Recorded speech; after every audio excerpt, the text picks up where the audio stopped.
Finally, we're back with another movie club. Today, we're going to talk about Taxi Driver by Martin Scorsese with Robert De Niro, Jodie Foster, Harvey Keitel, and others. But first of all, I want to introduce you guys because you're more important than the cast of this movie. It's good to see you back here after 4 months of a summer vacation. Josh, Brandon, James, how are you doing? Good. I'm excited for the friendships we're going to build after this. It's been 48 years since this movie was made. I think this is the oldest movie we've ever discussed as part of this movie club. And we're like 1.5 years into reviewing movies. I think it's also the movie with the lowest budget. It's under $2 million in the making. I think in both categories previously, the second oldest one and second lowest budget was The Last Unicorn that came out in the 80s and had at least a budget of almost $4 million, I believe, so twice as much. But yeah, a super low budget movie. How are you guys feeling about this? I know, Brandon, you mentioned this is not the first time you're watching this movie. Josh and James, I think it's your first time. It's also my second time watching this. How did it compare for you watching it the first time versus the second time? So I think this was my first time. This was my second time. It was the second time. Yes. You were still surprised. Well, I guess I'll start.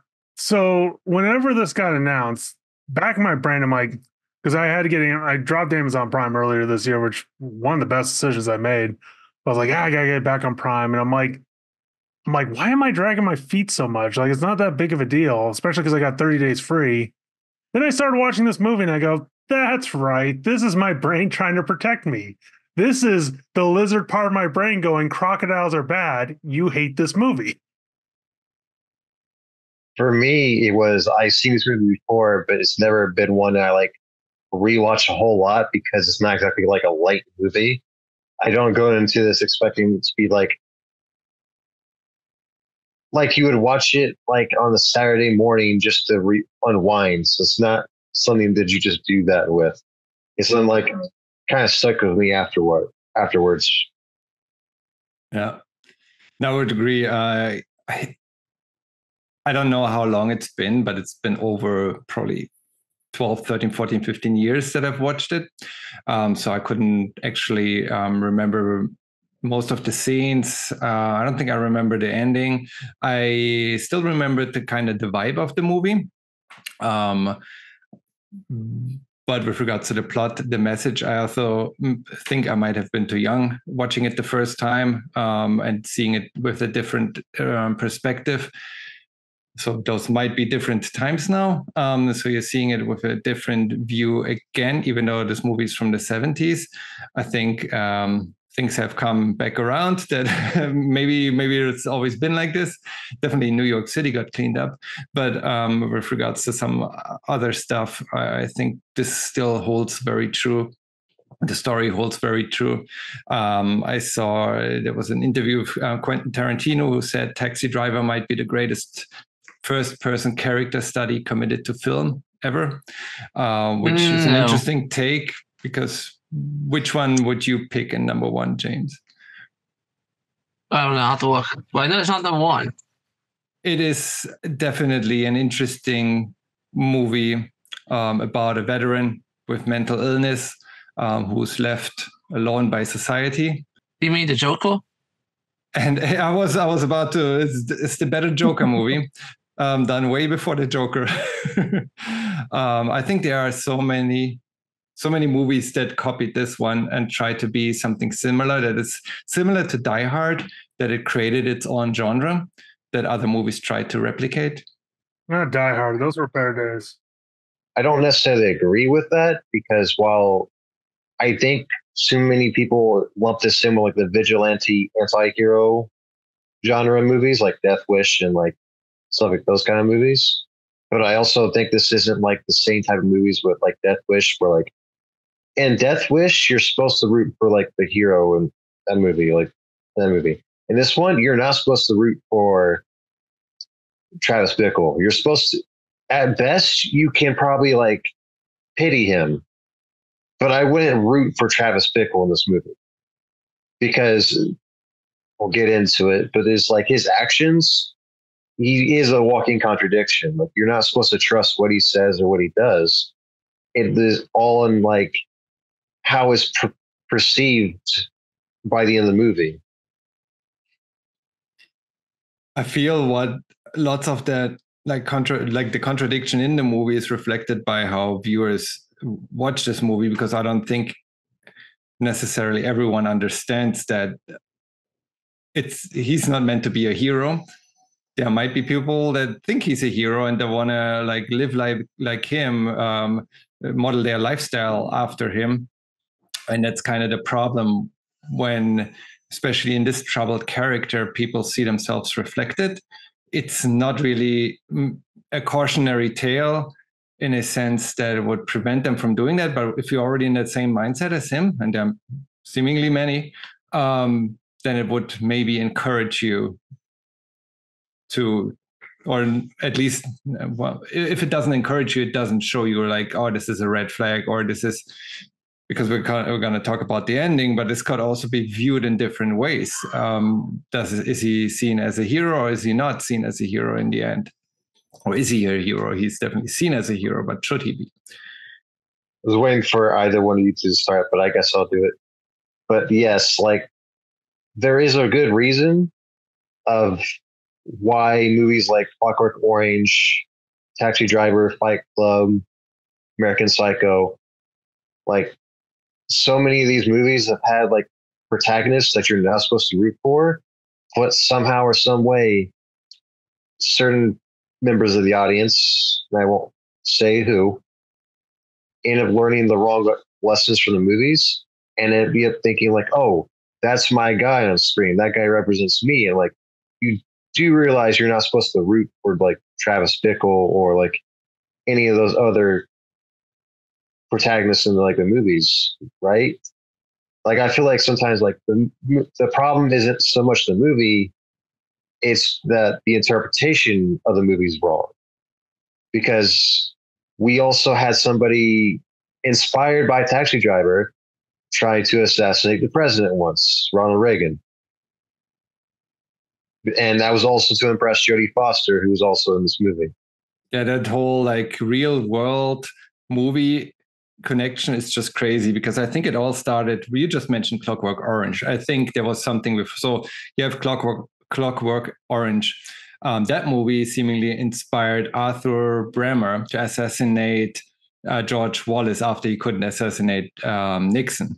Arthur Bremer then wrote diaries. It's called An Assassin's Diary, that then Taxi Driver is based on.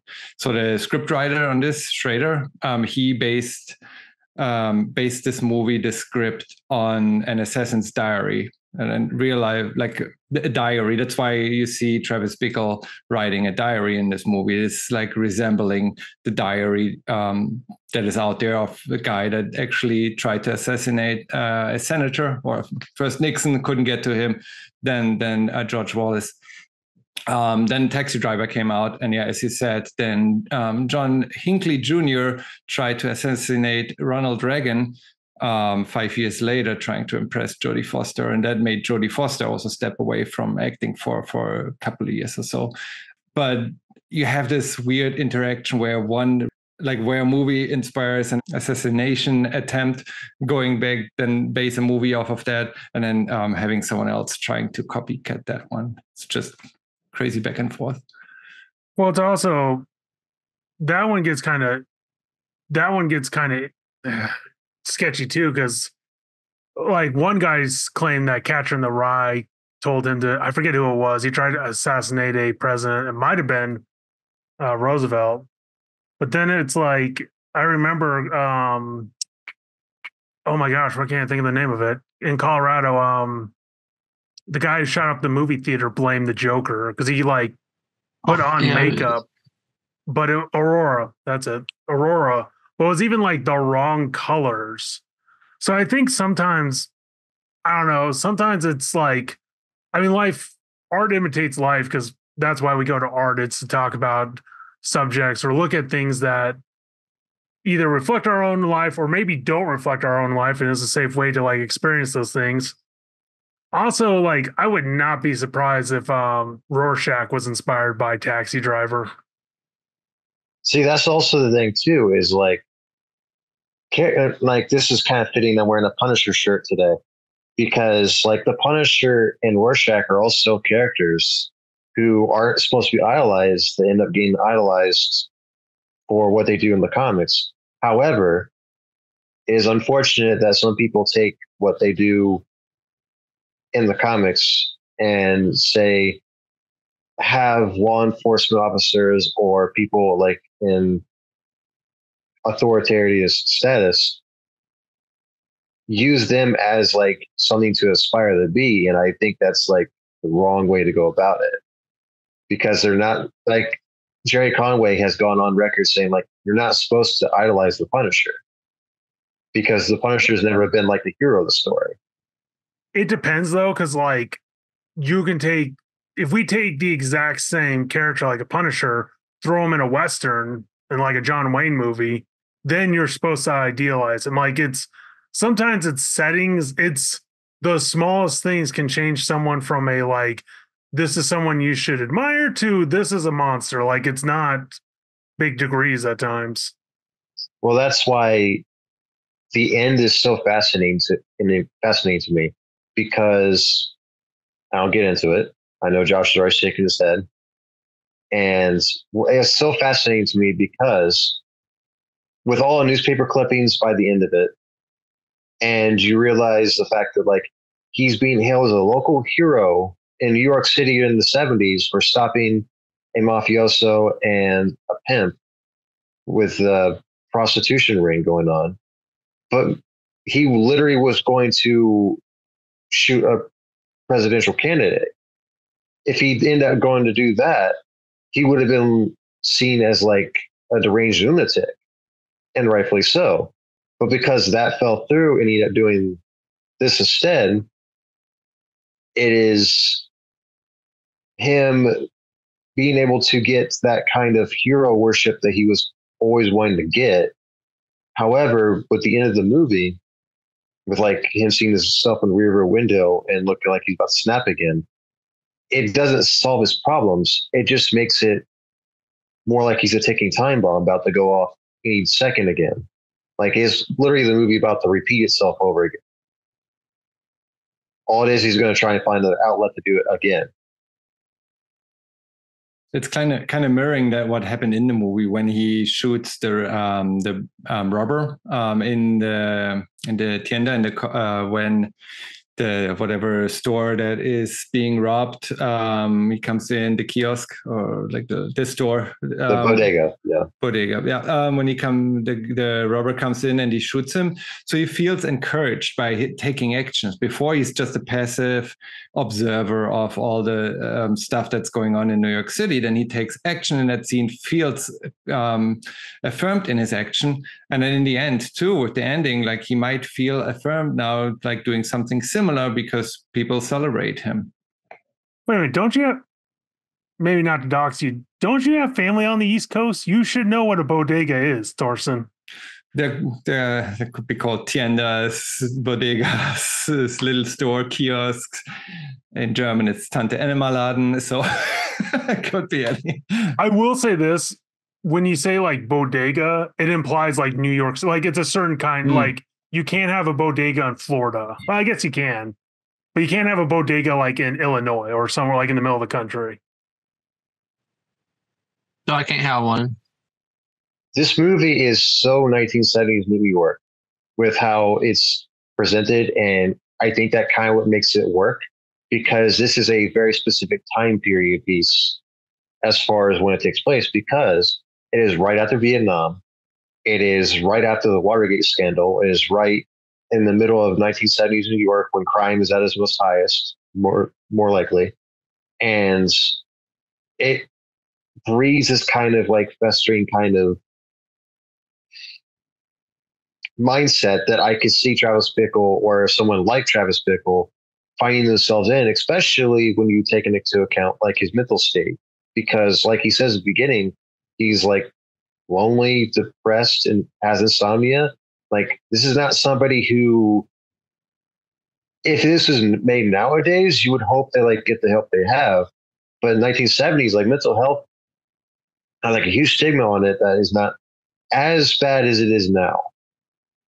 Because right now, like, there's like mental health is being seen as not so much as like as a stigma, but in the 1970s, like, nobody really knew how to like deal with it as much as they do now. Like, you see Travis Bickle at least try to attempt to like talk to people like his other cabbies, and they just don't know how to respond to it in a way that like would actually be beneficial to them. You just kind of like brush it off or go like very wishy-washy kind of advice, like you become a job, then you are the job, and it's not the basically how it is like his environment kind of bred him to be like this. Yeah, that's one of the questions. But you hit on so many things there. First of all, if you go back to the beginning, what you just mentioned, you learn about all his character, where he comes from right in the beginning. I think this is the perfect introduction to the character. I think we talked about this when we talked about the thing that the first 5 minutes you just see a helicopter flying. Here, within the first 2 minutes, you actually learn all you need to know about Travis Bickle, and you learn that he has insomnia. He has no education. He would work anywhere, anytime, right? That's what he says. He's physically healthy, but not mentally. And the only reason why he's getting the job, because the guy is also like very suspicious of him, is because they bond on over being ex-Marines. So you also learn that he was in the military. So it takes like about 2 minutes to get introduced to the character, and you basically know most of what you need to know about him. You learn a little bit more later. But that's basically the setup for this movie. It's like perfect introduction to a character. And then you mentioned... Sorry, go ahead. You mentioned New York being... this movie being in the right setting at the right time or the right place. If I think this movie took a few years to be made, and if it had been made earlier or later, wouldn't have had the same effect. I think the summer when they shot this movie was like record high temperatures in New York City. They had a garbage strike, so the city was actually more filthy than it would have been in other times. And they had a low budget and no time to shoot this. They didn't have any money for set dressings. Again, less than $2 million to make this movie. So all the New York that you see in the backgrounds, the kids playing, the fire hydrants being like splashing water all over the place. This is New York City. That wasn't for the set. They just drove through the city and shot the movie. And the scenes from outside of the taxi, some from inside, obviously the acting and the dialogues were kind of separate, but all the New York that you see in the background was the New York from 1975 or so, when like the year before it came out, when they shot this movie. And all of that was the New York. A year later, the garbage strike was over. They probably would have cleaned up a little bit of that. 5 years later or 5 years earlier, it would have not been as bad as it was in this year. I mean, fun fact, that's the only union that automatically gets whatever they want, because after that strike, like, there's a lot of health problems, but it's like city, like, it was easier for the sanitation not to do their job. Like, they could sit out longer than the city could wait. And like you said, record heat waves with, especially how many people are in New York with all that garbage piling up. Like I said, to this day, they're the only union. Like, I don't even think police unions have as good of a, like, getting what they want compared to sanitation. And I still don't understand how, like, in New York City, you just drop your garbage bags onto the street, and during the summer, that's fine with all the rats there are. I mean, they are because of that. You don't even have garbage cans and stuff, but up until this day. I don't think that's a common thing nowadays. I think that was like one, the 70s. Two, it was like, if there's a strike going on, especially, it's like, okay, you get to a point where it's like, we can't get anything in, like, because I live in an apartment complex. If garbage doesn't come within the week, you can fill up a can real quickly. I know, but yeah, no, it's still the same situation in New York City. You put your garbage in bags, but the bag goes on the street. And if there's a leak or anything, no one cares. There's no garbage can, trash can that has a lid or anything. Still handled like that. That comes down to there's no camera. Like, that's one of those, who are you going to, like, what are you going to do? Because you're not going to, you can sift through the garbage and figure out who did it, but it's like, is it worth it? No, this is the official. Like, this is intended. I guess they don't That's what have I'm saying. space That's what I'm for saying, though. gar- Are you going to, like, Yeah. are you going to go through to try to stop it? It's like, sometimes it's easier just to go spray, take the hose, spray it down into the sewer. And that's how the Turtles was born. There you go.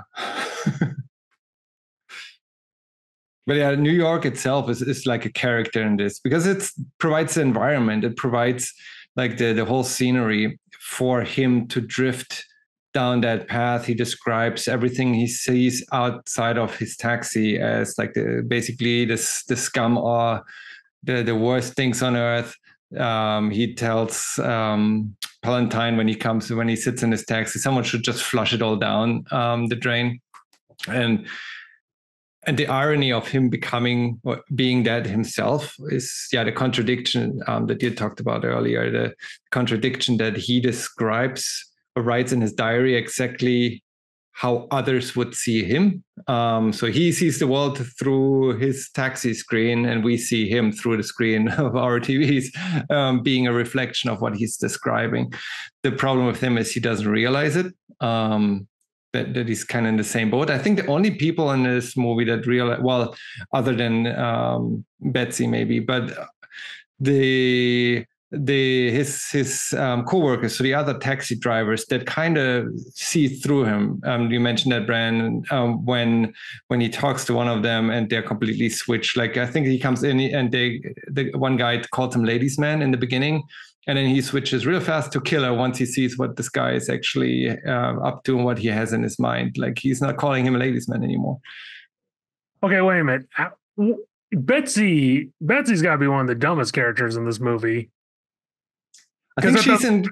I don't know. I disagree. All the red flags, she noticed all the red flags, got away from him. Like, that is a smart call. Then at the end of the movie, he's like, let me get in your cab and try to get back with you. It's like, what is this stupid? Like, and that's where. Here's why, though. Because like I said, like, you could also see the ending as like him being lauded as this local hero and Travis Bickle learning nothing from it. Because like he seems very dismissive of Betsy by the end of it, gives her like a free ride in the cab, is being charged for it. And Betsy's just being appreciative of it because in the newspapers that she's read, Travis Bickle literally like saved the life of a kid who's in child prostitution. She's seen what the newspapers are reading and even admits that, Travis even admits that like they blew it up out of proportion. Okay, but you can take the ending has everything in his head. It's all fake. No, that's not what I'm saying. Either that, or there's another theory that he could be dead because you can see the camera angle going like bird's view, priest view, and then. But that's a different theory. I don't think Betsy goes on another date with him in the end, right? She's just in his taxi, and that's how they part ways. I don't think she's making the same mistake as she did. Here's the thing, though. Because they said you have a fare, and she saw like him. She could have walked away. She could have done something. Like, I would not. I guess this is what got me with this movie is like, one, this felt like three plots stapled together. Because it's like part of it, like, and maybe this is where my mind's just a little different, where everyone else is like, this is a tour de force. Because I'm like, okay, you had the like him trying to fail the governor, like killing the governor. Then it was like he saw New York, like him riding around Chicago or New York, and him witnessing like how terrible New York can be. And then the whole, child prostitution thing. I don't know, like, part of me is like, let's just go with the plot and go down that. And when everyone's like, I don't know how people can see this guy as a hero and praise him. Literally, the end of the movie, he gets everything he wants, even being the cool guy saying, like, I don't need you, girl. Like, this man is rewarded for doing nothing. Here's the thing, though. That's wrong because all the three plots you said are all the same plot. Because here's the thing, this movie builds up to the shootout. And it builds up to him using like violence to get what he always wanted. Like him it starts as like his character study, like Forrest said earlier, and it's Travis Bickle simmering for an hour and a half. And when he finally gets to have that shootout and gets to use the guns he's training himself to use throughout most of the movie, it is him finally getting that outlet Wait a that minute, he's been wanting to do. He didn't train himself because he was military. He was Marine and military. Two, because the only thing he came up with was that whole glove gimmick. And I get it, but it's like what got me at the start of this movie. I'm like, there is nothing I can hang my hat with this character. I don't find anything about him interesting. Like, you're not supposed to find him likable. I did not say likable. Whoa. I did not say likable. I said interesting. Because you can watch a movie, I can watch something. Well, like I remember, but that's part of the problem. Like many people don't find him interesting, and therefore he is a loner. Like he doesn't. He doesn't want to be attached to. No, he has a mental illness. He doesn't have any support system. He drifts because of his environment. My only question is like, why did he stay in New York City? He hates New York City. He biases all the scum that is out there. Why doesn't he move to like a nicer neighborhood and get? But then he's already in a spot mentally that he probably doesn't have that capacity. So he drifts further and further into that.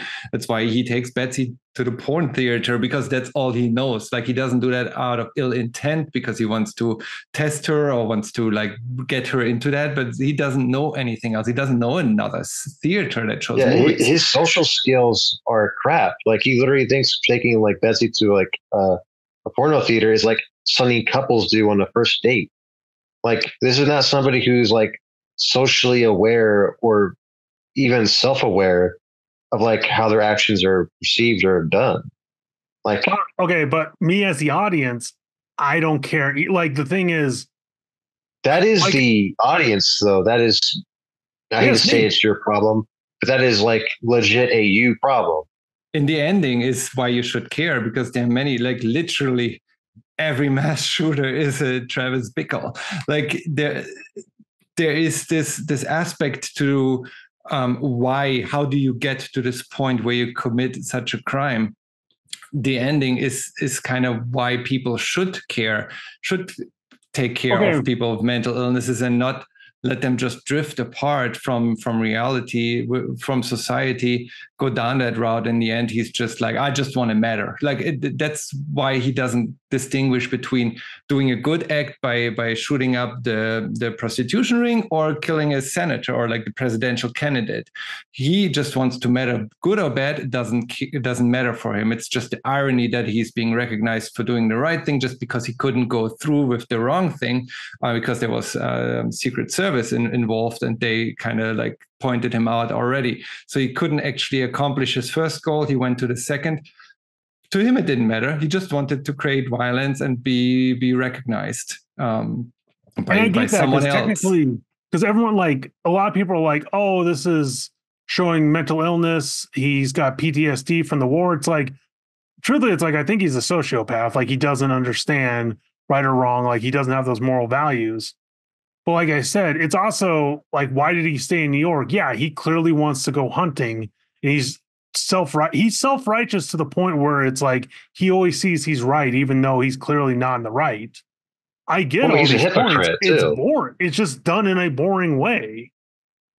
And I wouldn't even say he has not the right moral compass, because he actually comments on everything he sees. He has the right moral compass. He just doesn't apply it to himself. Yeah, he is very much a hypocrite with how he views things, because he will say, oh, these people are outside my taxi cab or scum and all this stuff.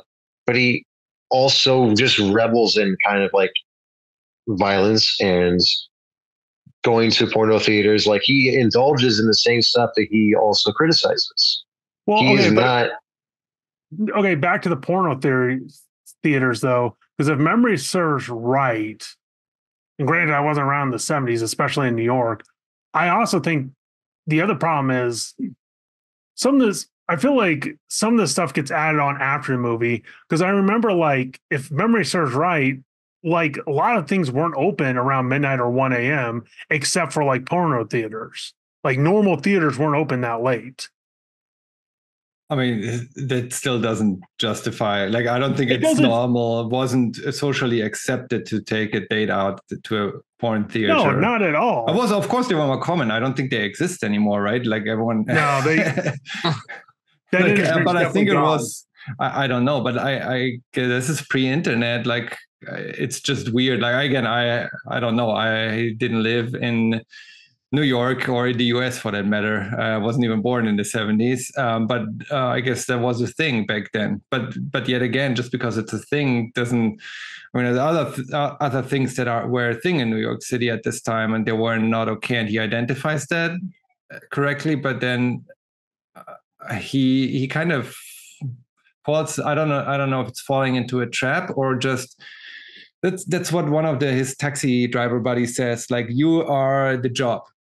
For him, he's not the job. He's his environment. Like, where he lives, that's what he becomes. What he does, that's what he becomes, and he doesn't know anything else. No, because he has grand illusions of aspiring to something. Like, he's destined for something greater, because he gets upset with his coworker for saying you're just the job. It's like, how dare you?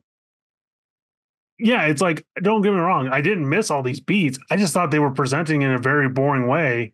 And it's the kind of thing too, like, granted, like, we've come a long way, but even I would say for the 70s, this was a fucking racist movie. Like, even for back then. No, it was not a racist movie. It was. I don't think it's a racist movie, but it's again showing like that environment, like to its like extreme. Like, it's not like Scorsese literally is like a cat or passenger in the cab. But I'm not going to call it don't know your racial racist slurs, because there were a ton of racial slurs. Yeah, in that but movie. so this is a first person. Again, a first person movie. I don't think the movie was racist. I definitely think Travis Bickle was a racist. Like, he was a racist, but the movie in itself is not racist because it doesn't present it. It doesn't glorify the racism. It presents it from a perspective of a mentally ill person. On them using actually the F word, the N word in that movie, it's like, that's a time in the 70s. I don't think there was a big deal. I don't know. Again, I wasn't around in the 70s, but when I grew up in the 80s, 90s, it definitely wasn't.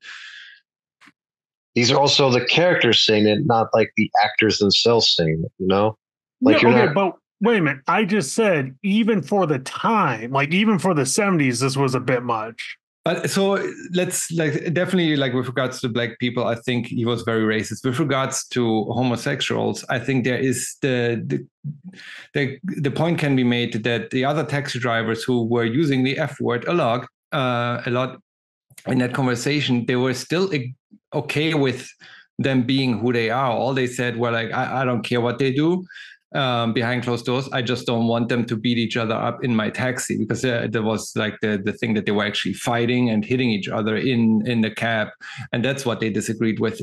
On whatever else was going on, they actually commented on, like, well, I'm okay with that. Like, they might be better off in California, but like, it's still like, whatever they do. So it wasn't necessarily, it was just Travis, who looked also at every single black person he saw and saw him as a threat on the street, in the restaurant.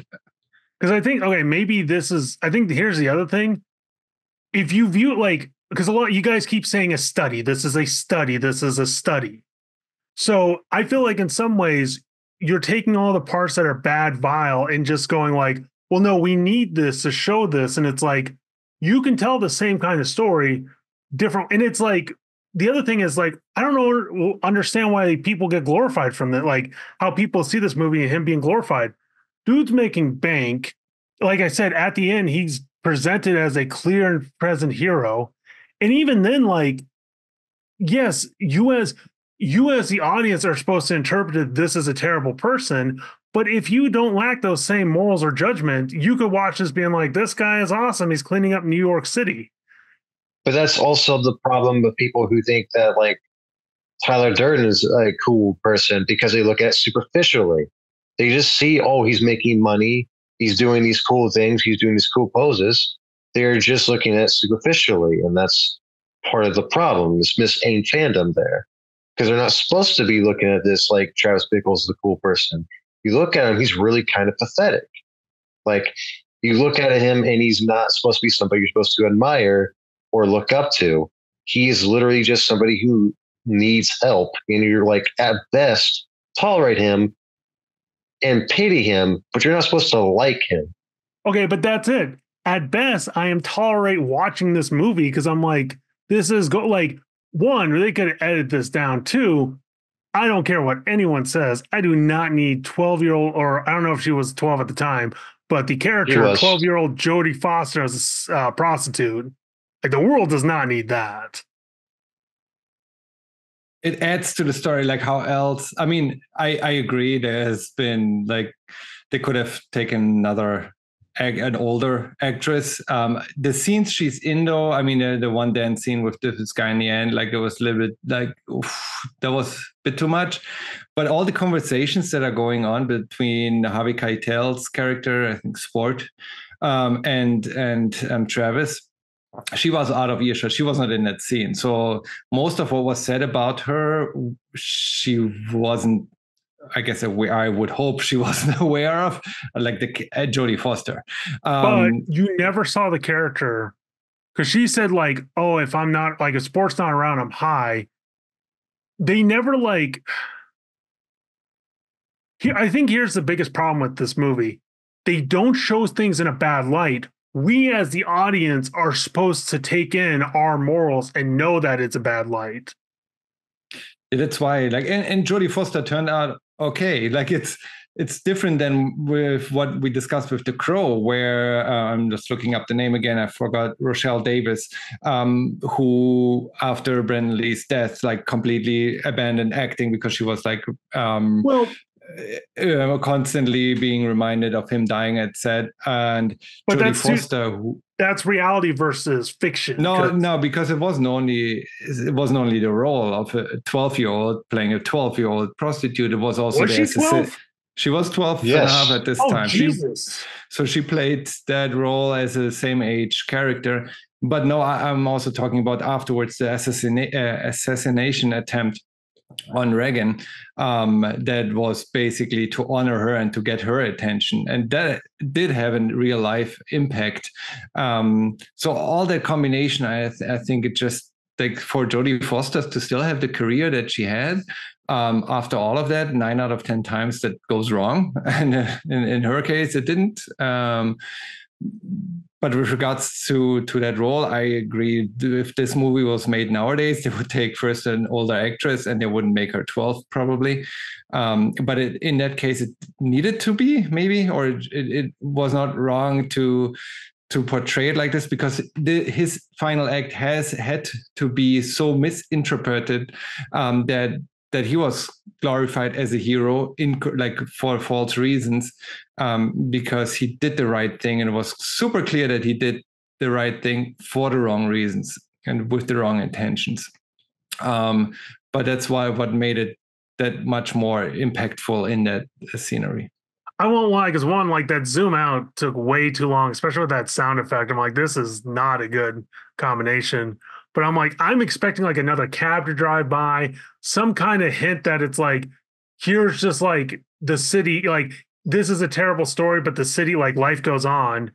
And then it's like, let's go to the clippings and showing he's a hero. It's like, gee, why? No one needs this. Well, in this. The tracking shot was to show it outside of Travis's perspective, because it's showing like crowds and press and ambulance, and like it's showing it finally out of his perspective and showing like the absolute chaos and carnage that happened from all this happening. Just have another taxi drive. What you do is you then have another taxi drive by, follow that taxi, fade to black. But it's meant to be uncomfortable. It's meant to be that uncomfortable. This movie tell you not to take taxi drivers in New York. James, how do you feel about this film?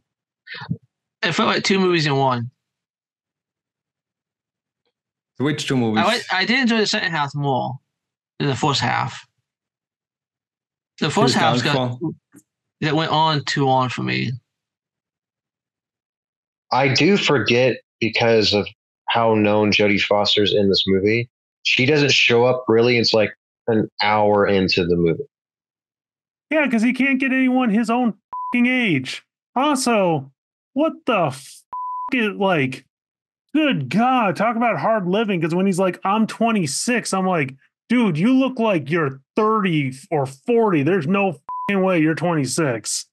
Insomnia. It sucks. That's why. Is it mental illness or insomnia? Also, the whole Vietnam War vet. So, and then, okay, I was gonna say, like, I feel like Rambo, like, same principles. You have Rambo, but it's told in a better way. I feel like this movie had a different cast and a different director. Now, granted, I know it's like you can argue that's any movie, but it's like since a lot of these players in cinema became important names, that's why we're still talking about it. the point against Rambo, though, is like Rambo became an action movie hero. You were never supposed to see Rambo as an action movie hero because it's all about PTSD and like the bad things that Vietnam did to the like. Because in the book, he dies. Like, yeah, like you're not like Rambo was never supposed to become a franchise, and somehow it did. Oh, aside even one cartoon. Yeah, like that's like literally that happened a lot back in the day where they would take something that was definitely not kid friendly and somehow turn it kid friendly. Well, like Alf. Well, Alf is never kid friendly, so I was gonna say, I like cat friendly. I like how did this happen? It's like Sylvester Stallone. He became a big name. So let's go back to one of his older films, Rambo, and it's like. But it's like with Taxi Driver, it is not something that like you can, like I said earlier, it's not something you can just sit back and watch like any given day and think, oh yeah, this is totally acceptable. Of like you're supposed to feel bad about like you're not supposed to feel good about anything that's happened in the movie. By the end of it, because you're literally seeing it all boil over. Like from him simmering like an hour and a half, it finally boils over to him using wanton violence like he always wanted. That's why the camera holds those shots, like when he shoots up their apartment, and in the end, the score tells the story there as well. Like the music isn't, it's not supposed to be an action movie, right? This is like supposed to make you uncomfortable because his acts aren't heroic. It's just random. It just randomly happens to hurt the right guy. But it makes you uncomfortable because it's supposed. There's so many like again what I meant, and again not to connect this too much to modern days because it's a very old movie. It still rings true. I heard, and not my words, but Bill Hader's words. Bill Hader said the January 6th Capitol insurrection were a bunch of Travis Bickles. Like this is still true because there are many out there that can be influenced by that, think they're doing the right thing when they aren't, and don't have the system around them to help them growing up in the wrong environment, but influenced by the wrong people. So if you want a case study of an individual who has mental health, doesn't have the support they need, and is a lot better and more interesting story, have you heard about what happened to Ed Gein? Based on a true story. No. Okay, that's I thought you were going to bring up a joke. That's not a bad book, but it's not better than Taxi Driver, and it's also not really a character story. It's more a biography. It's also like here's the thing too, the screenplay for this was also written by somebody who went through the similar thing Travis did, not taking it to the same extreme, but like he also suffered from the same isolation and like depression that Travis Bickle did. He even squatted in like his live-in girlfriend's house for 2 months and like wrote this movie in like a fortnight because he got like stomach ulcer and didn't talk to like anybody until a nurse for weeks. Like isolation and depression will mess people up for extended periods of time. You take that all the way back to normal human. I heard that the original screenplay was a lot worse. What Schrader wrote was like the character Sport didn't actually have many lines. Cybill Shepherd didn't have many lines. They just added those lines because the actors were great. But they were supposed to be just random side characters. I think the original script was more sexist in that way, that like Travis really just saw her as, and he did that with Betsy and with Iris, right? Like he put them on a pedestal where everyone else was scum, and he put them as like those angels when they weren't really. But I think in the original screenplay it was even a lot worse, and a lot less ambiguous or more ambiguous, that you couldn't really tell that Travis Bickle was the bad guy there, but the world was being portrayed as just being like that, very sexist, very racist. Versus in the movie, they'd actually make it, I think they make it clear that this is just Travis's perspective. I don't know. Like I said, I found Travis, the character, boring. Just literally, like, there were so many points I was like, oh, please just be done. This whole, it's an interesting film study, blah, blah, blah. It's not for me. Like, clearly, this one missed the mark for me. Do you find any other character in this interesting, like Betsy, Iris, Sport, anyone? Not really. I think that's the other problem, because it's like Betsy, I don't even know her coworker's name. A lot of these characters are very one-dimensional. But they're also not really the focus either. Okay, Travis, the focus is very one-dimensional. The focus is New York. Well, the focus is his first-person persona view. Like he sees those. I mean, sometimes we deviate from that. Like when we see Betsy's coworker talking to her, and then Travis coming in and accusing, like, this guy is no good. And then you see actually that it is not like that, because we see the scenes without Travis in the picture in the campaign office. He's a megalomaniac, so he's going to be like, this guy's no good for you. I can save you. Yeah,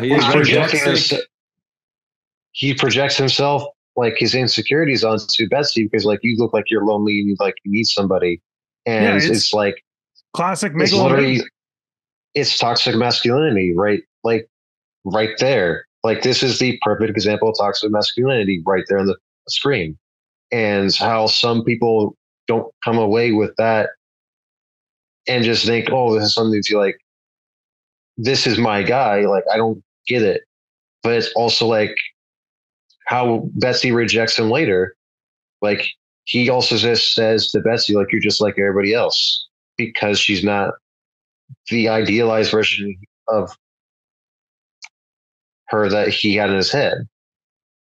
I also think her view is very interesting, because we see in the movie that her coworker doesn't treat her bad, but she kind of plays with him, right? She's actually the one that is like more playful, or like kind of keeps him at bay, but then she lets him flirt with him. And even though she doesn't respond the same way, when Travis comes in and accuses her coworker of doing all of those things, she knows that that's not true.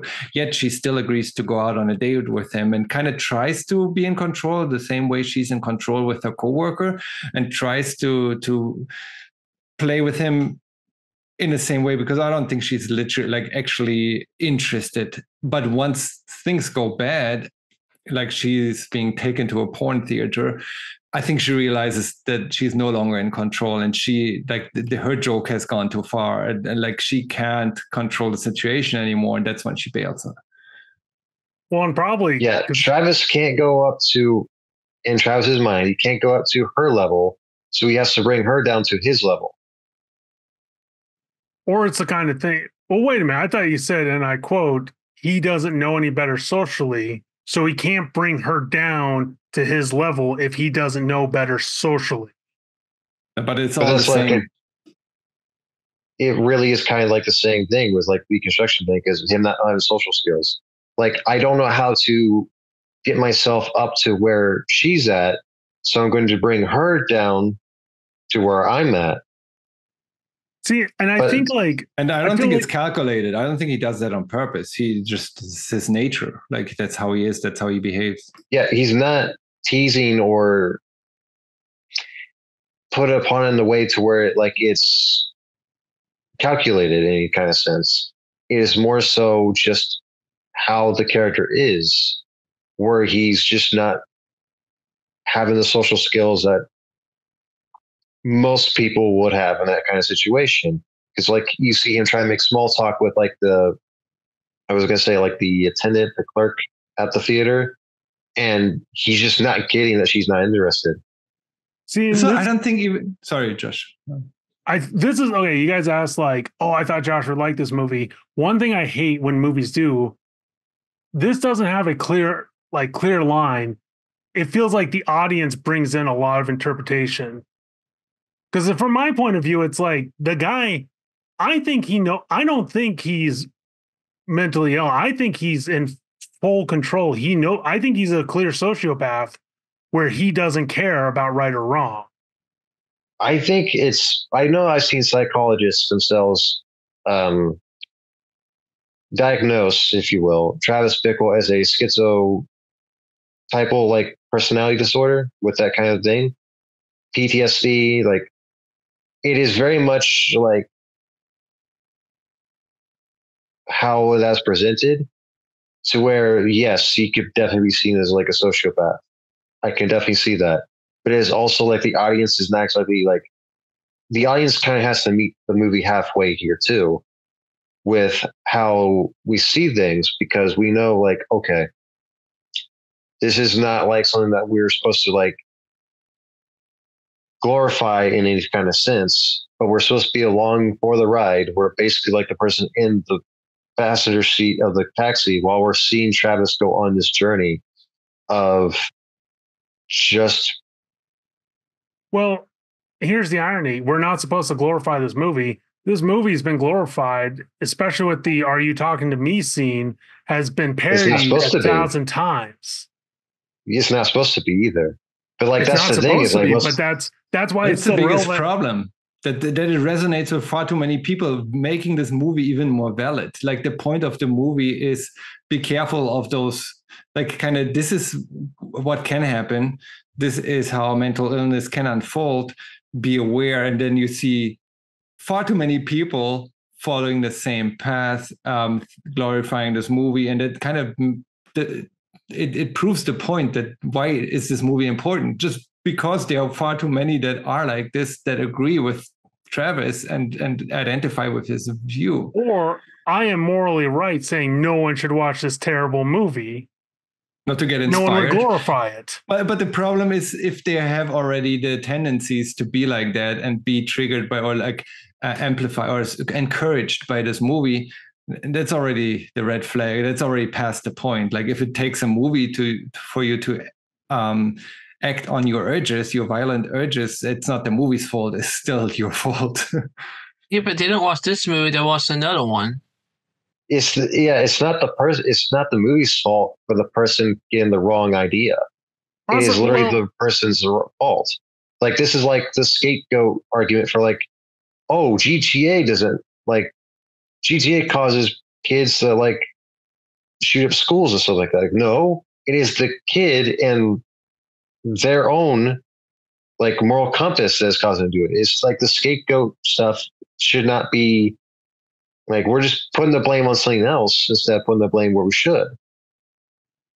Well, and it's also, I mean, the problem is too, it depends on what you're talking about. Cause like, let me see if I can word this correctly. Like mass shootings that are going on now are much different than what Travis Bickle's was in this movie. Because especially like back in this, like there wasn't the glorification of shooters as there is now. Because most, like whenever there's a mass shooting, you end up hearing the shooter's name more than the victims' names. It's always been like that. Yes and no. It wasn't as glorified because we didn't have 24-hour news. Also, I forget what it was called. Reagan canceled the act that you had to tell you basically had to tell the truth on TV. Because nowadays we have, man, this is going to a deep rabbit hole. You do have pundits who talk about more about their opinions, so they can talk about like someone they're thinking is doing the right thing. So if you have an internet channel, especially nowadays, we all can make whatever we want without the moral like safety guards. And like I said, I get everything you guys are all talking about with Travis. I find the execution boring. I have to disagree with that. We're glorifying it more now because people know who John Wilkes Booth and Lee Harvey Oswald were. And those happened way before nowadays way before now when it's just, you see it all the time on the news. Even before the movie. And I think that's what the guy, what was his name? Arthur Bremer,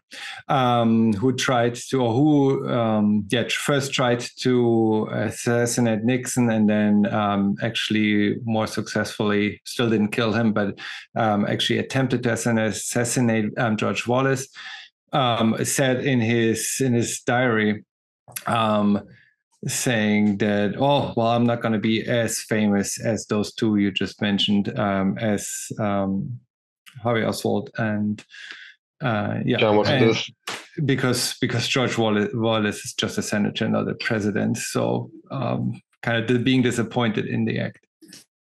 Right, the score. So, good God, can they pay for another song? Okay.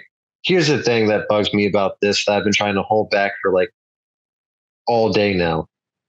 Okay, so you have a problem. You have a problem with the guy who not only wrote the score for this movie, which I think is great because does exactly the same job it needs to do of being haunting, but somewhat like jazzy, but also that kind of like the same type of tone they're going for this kind of movie.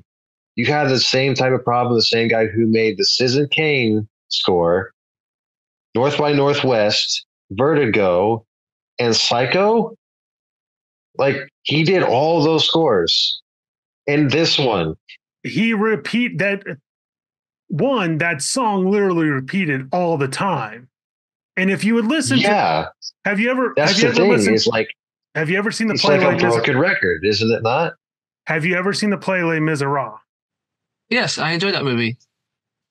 Brand, have you ever seen the play Les Miserables? I have not.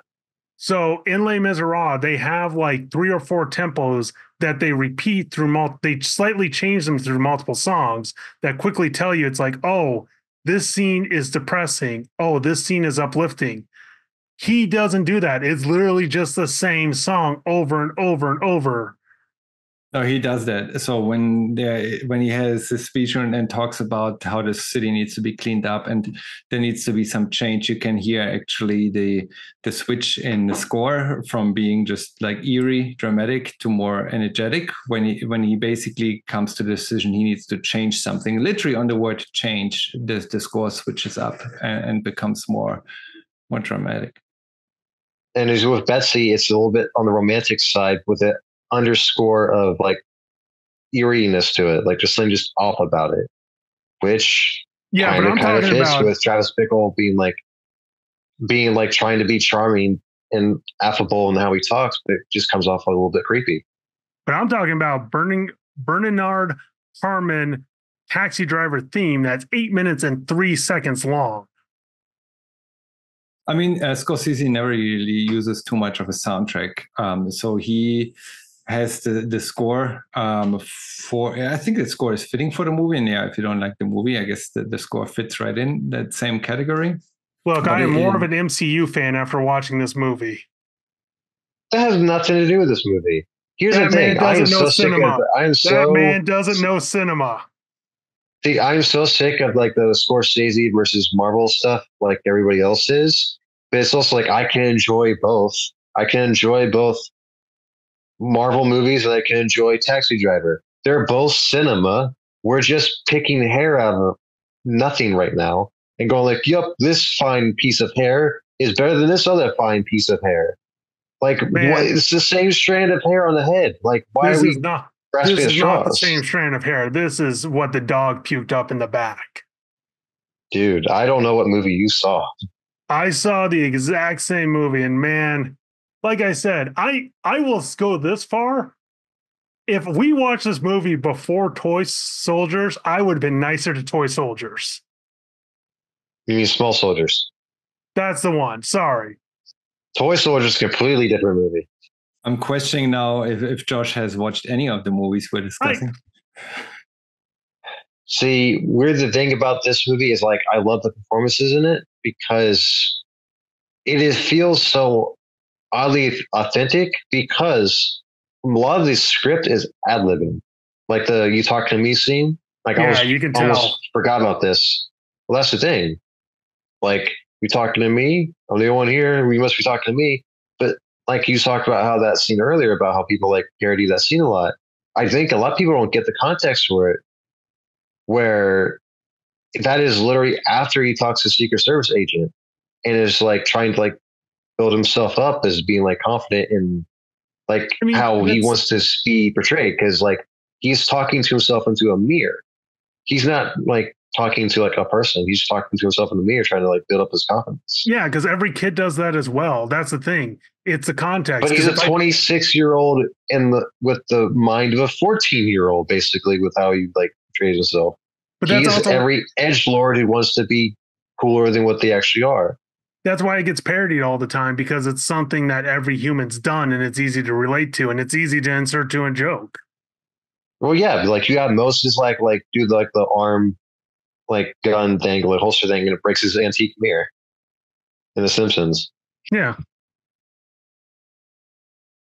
No, but it's him trying to like, finding the courage to go through with it. But then when he's put in the situation, he backs out and runs away. Because he feels like he's destined for greatness, but it's clear that he's not, because he keeps falling into the same old traps of delusion, and he doesn't do anything to get out of it. And it's kind of clear because it's like he had no problem buying the guns, but the second the guy mentioned drugs and cokes, he's like, whoa, that's not me. I'm above this. And it's like, no, you're not. Yeah. See, that's the irritating thing about that too, is I see some people say the gun dealer was a drug, where the gun dealer was, how do I put it? The gun dealer was a drug dealer who was just trying to sell guns that he just happened to have, because he didn't really know any information about the guns, but he could tell you all about the drugs he had on him, or a Cadillac. Because I just saw that as it's a grand illusion of he's a saint, he's better than this, and it's like, no, you're a crazy criminal who just haven't gotten the opportunity to be a crazy criminal. But it's exactly like the collection of guns he's purchasing, like is the Magnum from Dirty Harry, is like the Walter PPK from James Bond. Like he kind of wants to reach that status of popularity, kind of like he wants to be known for something, and so he goes after those. And it is like no mistake that those guns are shown there. There are literally, each of them are from like famous movies, or most of them, I guess, to kind of represent the popularity that he's aspiring to. See, I know I've seen some people in regards to like the 44 Magnum thing. Some people go in this movie expecting like Travis Bickle to be like Dirty Harry, and get disappointed when it's not really the case. And it's like, yeah, because Travis Bickle was never meant to be like Dirty Harry. Like Dirty Harry was always like the cowboy road cop in those movies. And here it's different because Travis Bickle was never meant to be like the action hero. He was never meant to have like a sequel or a remake or any kind of like glorification of what he's doing. Because what he's doing is that stuff to be glorified. Well, and that's the other thing. I forget what it's called, because in the 70s, the whole exploitation of, like you're saying, Dirty Harry, there were a ton of those movies with a guy with a gun. Because like Michael Caine with Get Carter, like there were a ton of those. Dude with a gun gets the justice he seeks. Yeah, the good guy with a gun thing. Well, it was popular too, because especially after Watergate and the whole Vietnam, it was like, hey, our institutions aren't what we trusted. The future isn't looking bright, especially because not just, I know like in Britain, I think they were going through a economic depression as well. Like it was a common thing around the world, because there's certain things that come up, like the 60s are very bright and or 50s are very bright, looking forward. 60s about like getting fairness for everyone. 70s were depressing and looking dark, and then it kind of changed in the 80s. 80s got commercialism and the greed in there too. Technological advancements, but I mean, if we want to connect the other guns to some stuff that came after, the Smith & Wesson Model 36 was in Die Hard with a Vengeance. The Smith & Wesson 39 in Cowboy Bebop. So, yeah, those guns have made their way around. I'm not shocked because I think I saw like what was it? It was the James Bond gun you mentioned, but I was like, yep, that's the gun from James Bond. Recognize that one. The Dirty Harry, the James Bond one, like right there. I just always thought of like the guy's commentary about the guns was just so like, I feel like you're making this up just because you know you're just trying to get him to spite all of these. Because it goes like, yeah, the James Bond gun, I think he said like that would like stop like an elephant or something like that. Like, I think it was the most unrealistic part in the entire movie because he was like low on money, like trying to like pay for his popcorn in the theater, and like kind of always tight on money. And then he pays for how many 4, 5, 6 guns that are like 200, 300, 400 each. Like, no, he might want a bad set too. If you listen to him, because he made $350 a week, maybe more off of if he doesn't put it on the books. That was a shit ton of money in the 70s. Also, and he probably got like a lot of money from that one Martin Scorsese cameo as well, where he's like, just keep the meter running. True.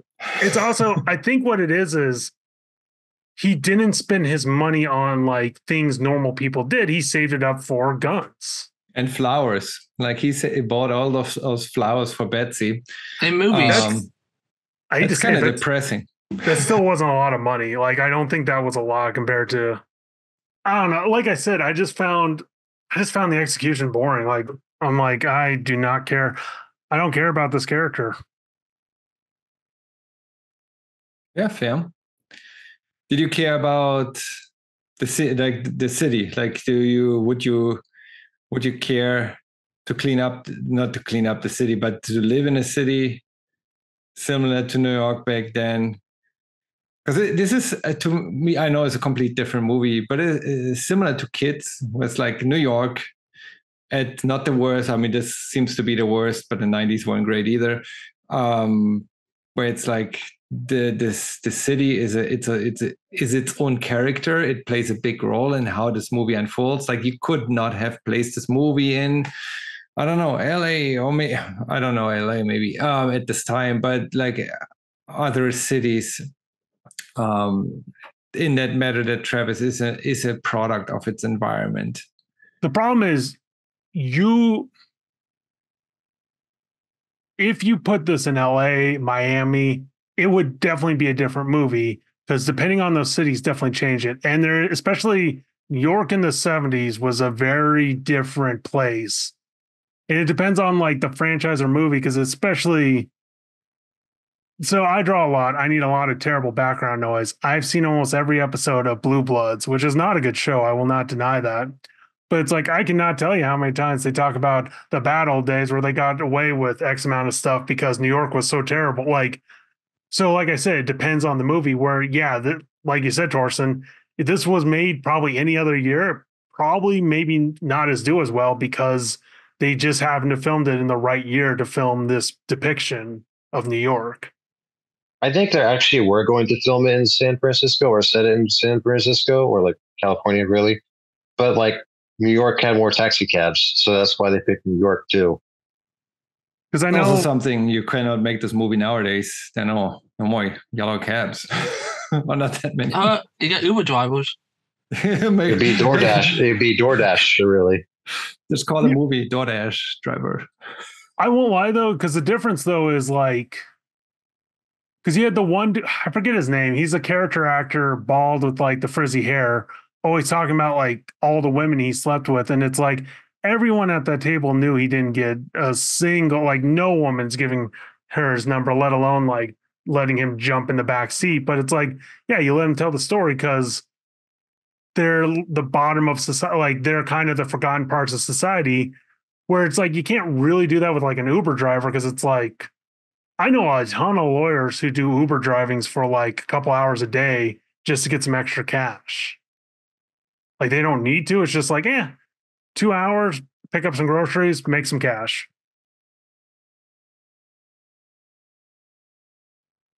Yeah, I thought it was very interesting because I did some research a little bit, and Robert De Niro did also for a month he also did 15-hour shifts as a taxi driver.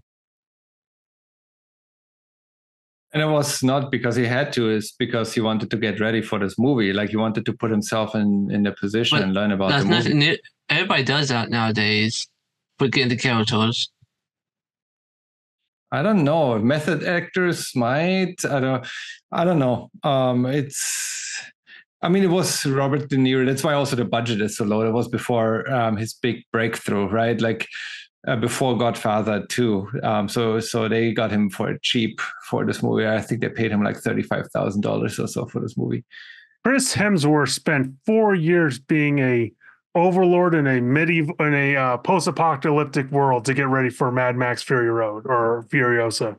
And that movie's horrible. That's worse than this movie. Yeah, I haven't seen it, so I can't judge. It's bad.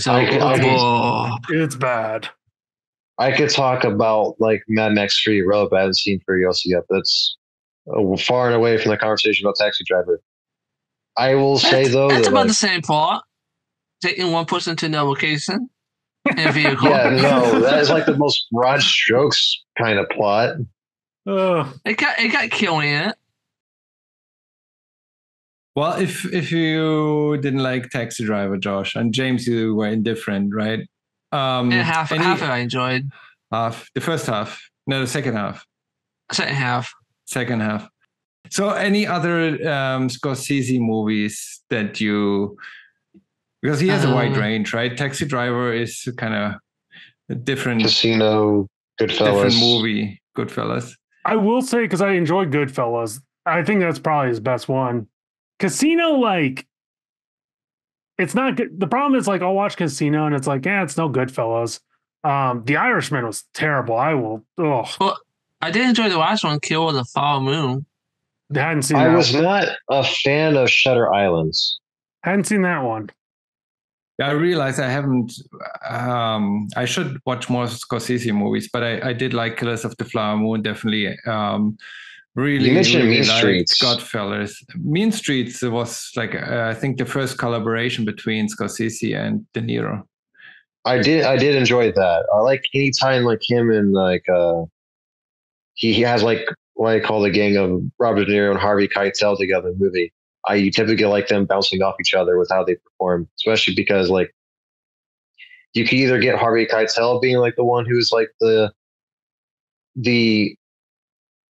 edgy one, let's just say, versus Robert De Niro, who's like somehow the more clean cut of the two. See, we could have watched. Good God, this takes me back to college. We could have watched the classic The Departed. That's when you were in college. Interesting. But, I love The Departed. I think it's the best movie that came out that year and deservedly so won the Oscar. No, The Departed is really good. I like twists and turns in that. There's like a lot of Scorsese movies I like. I do think that like it's very fascinating how you go from Mean Streets to Taxi Driver. I think the one that came out to Taxi Driver like New York, New York. So it's like a drastic kind of shift to where like this kind of movie to New York, New York, which was not well received because it was a different kind of movie for Scorsese. And then Raging Bull, also again with De Niro, was completely more. Raging Bull is a really good one. Okay, I will say this though: the thing because I've never seen like Wolf of Wall Street. That's a good one. What turns me off with a lot of Scorsese films, they are not short. Like, because even this one, especially for when it was made, I'm like 2 hours. Good God, it's under movie. 2 hours. You know how many times I hear you say. You know how many times I hear you say, "Oh man, an hour and a half under 2 hours? That's a sweet spot for how movies should be."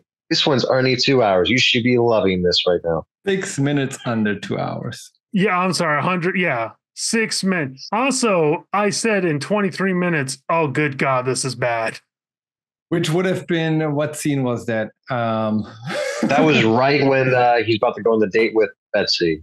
And I'm like, okay, 23 minutes in, I feel like you barely gave the movie a chance because I actually had to pause and go like, oh, wait, 23 minutes in. This already breezed through for me, and you're already saying like, no, what the heck is this? That's where it's actually becoming the scene with Betsy is just where it's becoming clear that not everyone outside his taxi cab is bad, but he's actually putting certain people on a pedestal, like the women that he's interested in, and they can do no wrong. They are the angels to him. And even though if Iris tells him she actually enjoys her job, now he needs to save her and kill the people that are close to her. And it's like foreshadowing how he's going to be later in the movie too. But nope, pacing's wrong, and I don't like the score. Man. Also, it's not even I don't like the score. I don't like the theme that they like. They got their money's worth for that theme because. Well, they got their money's worth for the guy that did again. The composer died the moment he finished the score. Like they tried to like not do this thing on Christmas Eve and like said they want to finish the next day, and he's like, no, we're gonna finish this today to finish the score. And then in the night on Christmas Eve that he died. Like it's just insane. And again, Brand just mentioned the movies that he provided the score for. This guy could have become such a bigger name hadn't he died that early. Unfortunately, I mean that happens so often in film where it feels like, I mean, Brandon Lee, because it's like, who knows how different cinema would have been if he stuck around. Well, like the thing of like this, like for the time, like he was doing movies, he was a big name.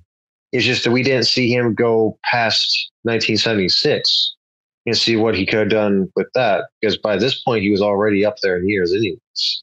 Yeah, and I actually thought he was younger. So he died at the age of 64. I mean, it's not old, but he didn't die in his 30s. So look, I'm almost 40 and that's old. I'm tired of this, like, oh, he was only 93. That was young. It's like, when does old happen? Because I feel like he was 158. Apparently 25. Apparently when your knees start bending the wrong way. Also, I am pretty sure De Niro was doing coke or something back then, because that is a coke body. I don't know. I just looked it up. So he plays a 26-year-old, but he's 33. So he's older than his character. Because he said 26. It's not a coke body. It's a 33-year-old body. Because when he said 20, yeah, but still, he is skinny as hell in that movie. Like, and some people are. I don't know. What I also find funny, by the way, is like how he contradicts himself with that too, because like, I'm gonna get myself in shape. There's gonna be no pills, no steroids in my body, no junk food, and you literally see him have pills. He gargles beer. Like it is like he is the biggest hypocrite with even his own like ethics and like code of this kind of stuff. Where like, yeah, no pills, and you just see him. Yeah, like I said, we've been saying for an hour and a half now, Josh. It's almost like Travis Bickle's a hypocrite, and why people keep idolizing the hypocrite is beyond me. One thing I kind of like, I just want to throw this out there because so when he puts his mohawk on, like he changes his haircuts to the mohawk. I was like, what's up with that? But apparently there was a thing in the army. I think the soldiers on D-Day had a mohawk, kind of on a difficult mission, kind of to appear more brave, give them bravery. I was like, well, D-Day is kind of a while ago, and nowadays the mohawk definitely not allowed in the army. And then I realized this movie is closer to D-Day than we are to this movie. So that's another fun. We are old. That was also a thing. Like an actor suggested that, an actor friend of Scorsese suggested the mohawk to him because, like, if you're going to have like a Vietnam vet, and they said this from personal experience. Like most of them, if they're going to go on like a mission, they deem like they're not going to come back from or something like that.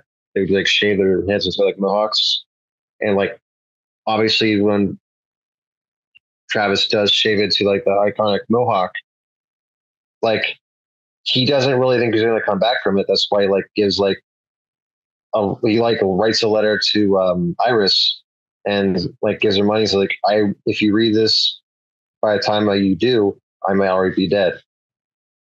Yeah, and to me, it was like, yeah, there are no kamikaze like fighters in the US, like that's Japan. But yeah, if you go into a mission where you don't expect to come back, then that's when you would put that haircut. And throughout the movie, I was like actually questioning whether he went to the military, because in the beginning it's been established that he was an ex-Marine, but then when he gets the guns and kind of like tries to fumble with them and like practice with them, I was like, it doesn't look like he has experience with guns. He might be on drugs at the time. Might just be the actor, or his mental state at that point. But yeah, no, with the morgue, that kind of established more like you know what you're doing, because that's in the military. If you go into missions, you're not expecting to come back from. That's what one might call that a suicide mission. Yeah, but again, we can't call them kamikaze. Because first of all, officially it's not. No, because kamikaze is a much different thing, because technically that's got some religious aspects to it. Because kamikaze means divine wind, because I forget which one. Japan got hit with a tsunami when Korea was attacking, and it got rid of all the boats. So in World War II, when they've only been industrialized for like 40 some odd years, the kamikazes, were the idea, because divine wind. So it's technically, because the idea of a suicide mission is different. You're not expecting to come back alive. Kamikaze is you're being used as a weapon. And I don't think he's expecting either way to come back alive, because I feel like he felt like he's going to get shot by Secret Service agents if he went through with that plan, which didn't happen. And he also would try to shoot himself after the shootouts with the mafioso and Sport. And none of the guns worked. Like, they all ran out of bullets. So that's the question. There's again the theory that he might have died there, where he shoots up all the pimps and then he actually dies, because that's where the camera angle changes. It goes kind of like bird's eye view, fades out from on top, and it's like almost like you're seeing, again, this is a first person movie, seeing his view from above, him leaving his body, and then seeing it from the top. And then everything that happens after, the whole like he's a hero and the news articles and all of that, is what he basically would have inspired, like what he wished for. That's the optimal outcome he could have had at this point. And this to come true might have been his death wish, but I don't know if many things support that. I don't know how you. There is one thing I think that does support that, and I think it's the letter that he gets sent from Iris's parents, because it sounds, with how it's like read out and like presented, it sounds not too different from the letter he writes to his own parents, where it's like overly formal and not very affectionate, despite the fact of like the words behind it. So it's like, if you're looking at it from that angle, the letters, or at least that letter, makes it feel like that's that kind of vibe. But to me, no, I don't think it's like all in his head, or I don't think it's like all a dream or whatever. I think it's, I don't want to say taking the face value, because I feel like that's a little bit like painted too broad. But I do think it is definitely like, no, it happens, and he did get well as a hero, but it's not going to be the cure-all fix that he's going to need. It's just going to come back around again and be another issue for later. Because we do also see him in his taxi in the end, and usually he's sat in his taxi and was looking at the world outside of his taxi and like kind of like seeing the filth outside of it. But in the end, like he actually looks in the rear view mirror and then he sees himself. And this is kind of the, like, instead of the filth outside, he sees himself. So it's, maybe that's a point against the theory that he's dead, because he's actually aware of, well, what he's become. Also, it's the problem with that theory is Scorsese uses a lot of interesting, like, complex. He'll do like crazy shots at times just to get like a crazy shot. Has anyone here seen Ringu? that one, I mean, slight spoiler. Like the beginning of the movie is shot at eye level. Then when they play the movie, because they have 7 days to live, each scene, it slowly changes like the angle. So right before the character dies, it's a straight 90-degree. Like that one feels intentional because it's like we're slowly building this up. I think with this one, he thought it was a cool angle. Like it told the story. I just hated the sound effect that went with it. Because like you said, it's showing the chaos, it's showing the aftermath of what he did. This is the original Japanese movie of The Ring. It's called Ringu. Okay, didn't know. I haven't seen that one.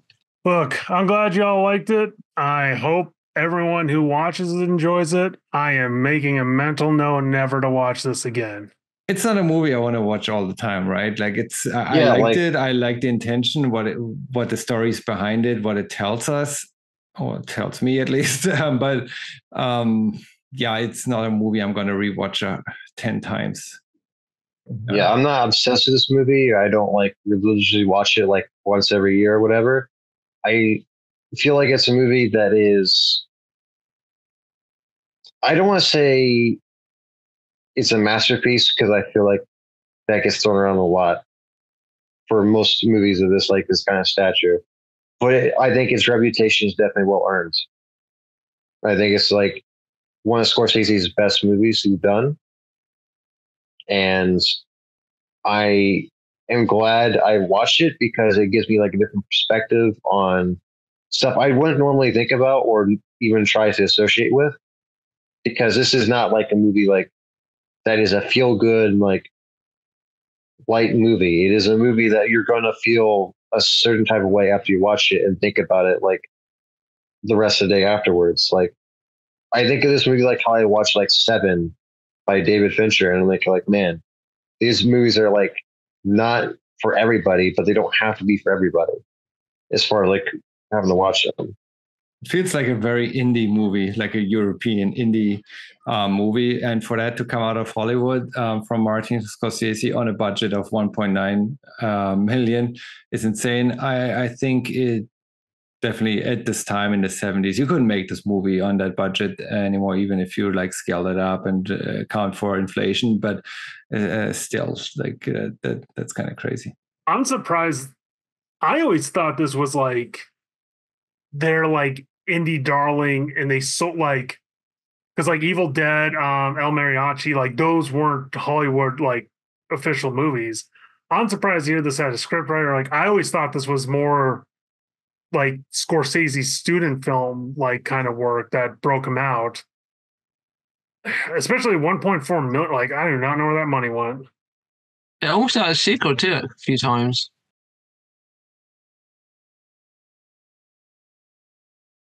I think it won the Palme d'Or in Cannes in 1976. So it was critically acclaimed early on. And we're still talking about this movie 48 years later. So I think it's found its place in movie history. It's regularly showing up on lists of top 100 movies of all time. Any last words about this movie before I stop the recording? Highly recommend it. If you haven't seen it, even somehow after 48 years, go out and watch it.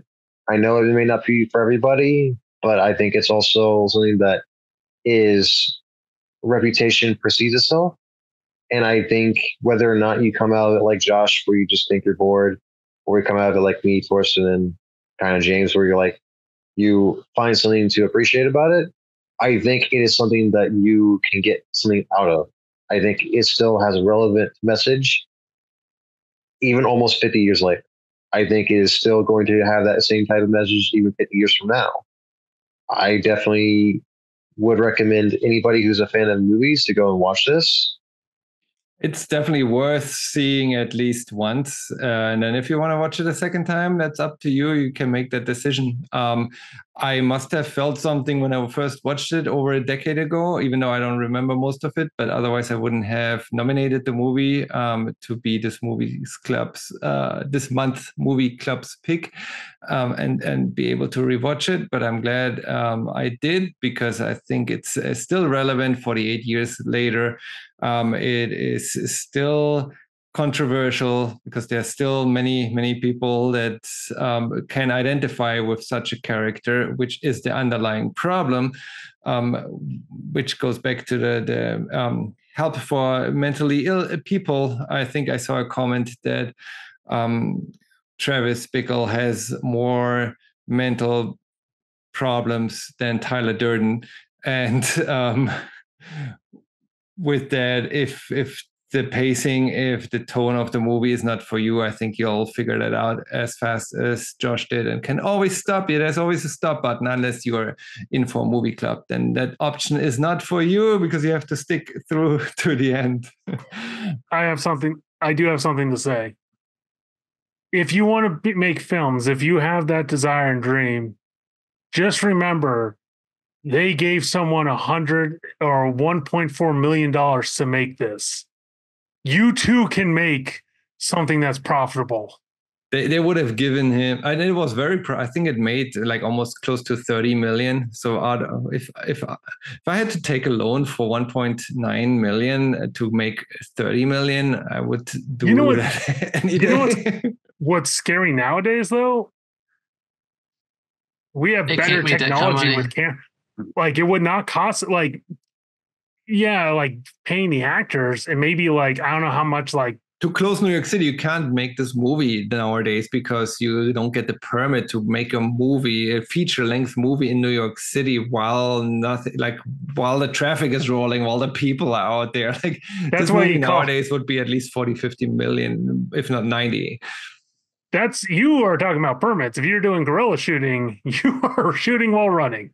This is Martin Scorsese. Like I know it's an early Martin Scorsese, and he like appeared in the movie himself with not the best character, not the best scenes, and the best wordings. Like he's choosing to say the N-word himself. It's not a character. He's writing this for himself. Also, the 45. No, he wrote it. No. Kind of back that it was going to be an actor who was going to do it, okay. But they dropped off 3 and 6, so we had to fill in for it. Okay. I didn't know that he had to fill in. I thought he'd choose to like enact that scene. Okay.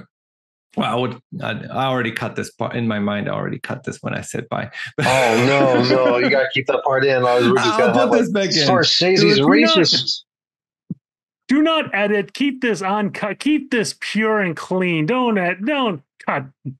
If you've watched, this is about as long as the movie is.